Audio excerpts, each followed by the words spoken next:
Hola amigos. El siguiente vídeo del mes ha llegado. Espero pueda representar un tema interesante para ustedes y que se realice un fresco debate al respecto. Empecemos.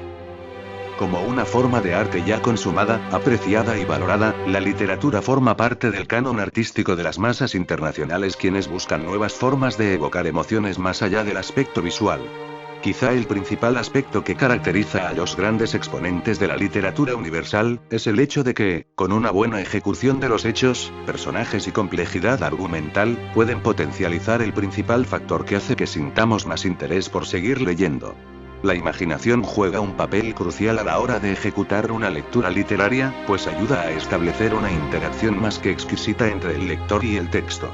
El orden del discurso, el carácter explicativo de los conflictos y la resolución en el final ayudan a que nosotros, más que una simple lectura, tengamos una experiencia que contar posteriormente.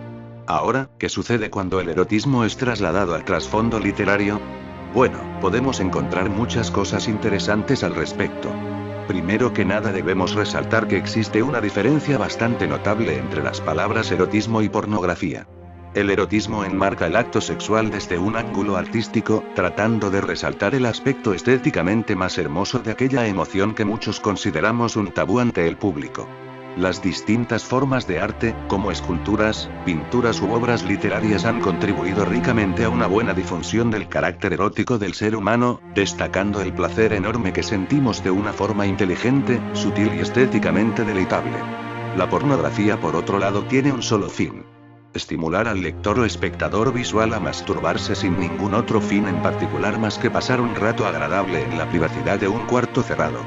Claro, este goza también de distintos enfoques para lograr su perfecta ejecución, para así complacer al cliente y obtener resultados favorables. En el caso de la literatura, no caben dudas que existen grandes exponentes literarios en el lado erótico, como por ejemplo la poetisa paraguaya Lilian Sosa, a quien tuve la grandiosa oportunidad de conocer. Sus poemas como por ejemplo, Se derrite la luna, representa el acto sexual de una forma tan exquisita que simplemente no puedes evitar imaginar qué está pasando dentro de esas figuras retóricas e imágenes metafóricas. Sin embargo, ¿qué sucede cuando el trasfondo sexual es llevado a fronteras tan salidas de tono que el auge erótico y hasta pornográfico desaparece, y, por el contrario, nos topamos con una experiencia en la que la imaginación nos despoja de dicha y nos sumerge en una sensación desagradable, retorcida y hasta perturbadora en un cierto punto? Veamos, porque justo en este instante lo averiguaremos. He aquí pues, al autor literario que quizá supo llevar mejor este arquetipo consigo.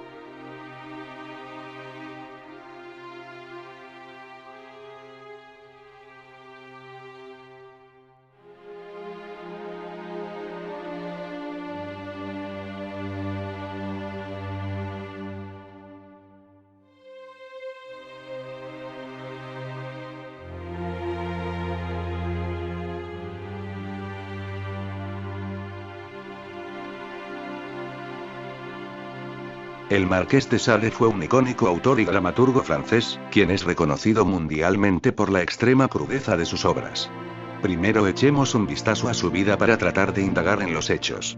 Nacido el 7 de junio de 1740, Sade inició sus condicionamientos en una prestigiosa familia francesa, pero eso no fue ningún obstáculo para lo que sería su legado.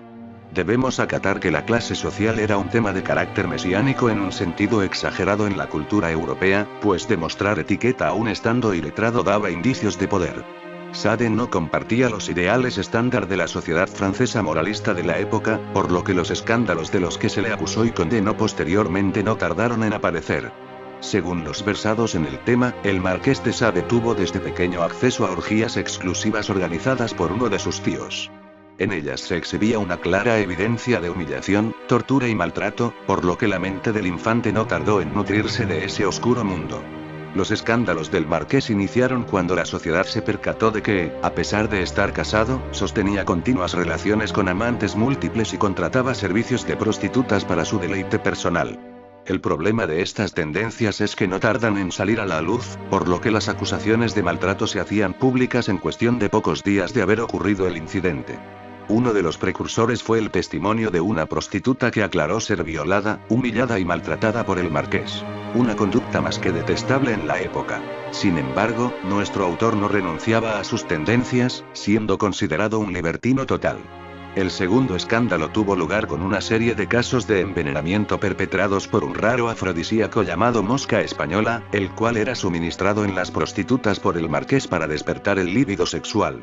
Tuvo incidentes con la ley y fue encarcelado en varias ocasiones, siendo las prisiones la principal cuna de lo que posteriormente serían sus oscuras, depravadas y crudas obras. Sade se caracterizaba por mostrar obras de explícito contenido, a menudo acompañadas con ilustraciones que ayudasen a enmarcar mejor en la mente del lector la idea del texto y el concepto libertino. Su libro, Justine y la desgracia de la virtud, nos revela una cruel ironía respecto a la sociedad francesa y europea de la época, exponiendo a los vicios como la mejor manera de conseguir el éxito y dicha en la vida, al Justine ser tan virtuosa, pero recibiendo a cambio un trato de depravación, violación y extremo sadismo. Por su contrario, Juliette, la hermana de Justine, decide ir por el caso contrario, tomando el lado pervertido de la vida como la vía definitiva, y triunfando en el proceso. Más que la ironía satírica del libro, la clave que colocó al marqués en el ojo clínico de las influencias autoritarias de Europa, sobre todo Francia, fue el hecho de exponer situaciones tan perversas en un libro. Se podría decir que sus vivencias personales tienen una fuerte influencia, pues en los distintos escándalos de los cuales se le fue acusado, se alegaba desde violación hasta necrofilia, cosa que no difería mucho en sus escritos. Otra obra notable es Filosofía en el tocador, donde se muestra a modo de un diálogo teatral, el amaestramiento de la joven Eugenia por un grupo de déspotas que se hacen llamar los instructores inmorales. El contenido de la obra ofrece todo tipo de formas sádicas de sexo, incluyendo tortura, violación y hazañas completamente desagradables a la vista y a la imaginación, como lo es el hecho de infectar a su propia madre con sífilis luego de varias sesiones de tortura sexual, y a modo de conclusión, coserle los genitales. Sin embargo, la principal razón por la que muchos quizá conozcan a este autor, es su obra más popular, debido posiblemente a la polémica adaptación cinematográfica del director italiano, Pier Paolo Pasolini. Las 120 jornadas de Sodoma es quizá el festival sexual más crudo y siniestro que se haya podido leer, cargado de situaciones que jamás te podrías imaginar que actualmente pudiesen ocurrir. Ya había hablado de esta película en mi top de producciones más perturbadoras, pero es que hablar del Marqués de Sade sin mencionar esta obra es algo completamente imperdonable.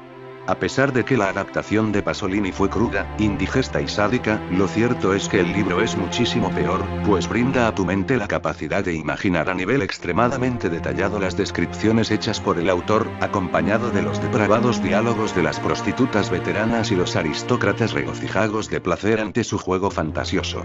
Al entrar esto en contacto con el carácter aterrado de los adolescentes torturados, entramos en cuenta del potencial de la obra, llegando a ser muy difícil de leer, como varios de sus relatos.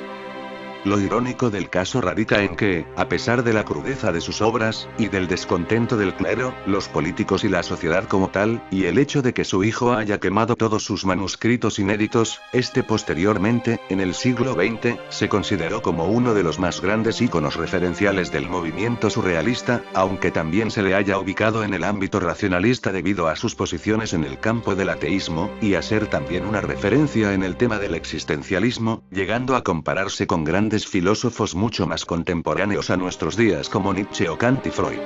Del mismo modo, es bien sabido que de Sade es que, etimológicamente, se creó el famoso término sadismo. A pesar de todo lo que hemos apreciado en el vídeo, no puedo evitar el sentirme sorprendido ante ciertas cosas inherentes a la literatura universal. La imaginación puede ser una gran herramienta, pero también puede desatar tormentas torrenciales en el campo de la moral.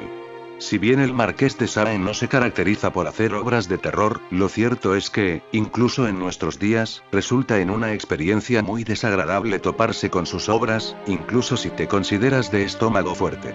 Los límites del erotismo o la pornografía solo se establecen por el encargado de la historia, pues si bien todo auge artístico brilla por su ausencia en la obra de Sade, lo cierto es que su fuerte contenido no puede evitar el desviar nuestra mente a un mundo oscuro y depravado que rompe nuestra moral en pedazos, y nos invita, sin escapatoria, al lado más profundo, oscuro y endemoniadamente sádico de la sexualidad. Bueno amigos, esto ha sido todo, espero que les haya agradado el vídeo y les haya parecido interesante. De ser así recuerda poner pulgar arriba, comentar, suscribirte y añadir a favoritos en caso de gustarte mucho. Recuerda seguirme en mis redes sociales para poder compartir entre todos contenido y tener una comunicación más amena. Espero todos puedan tener un feliz día, tarde o noche y que encuentren las obras de Sabe como una guía interesante que les conduzcan a nuevos horizontes perversos y macabros con su pareja. Feliz mes de octubre a todos y nos vemos pronto en otro vídeo. Hasta la próxima.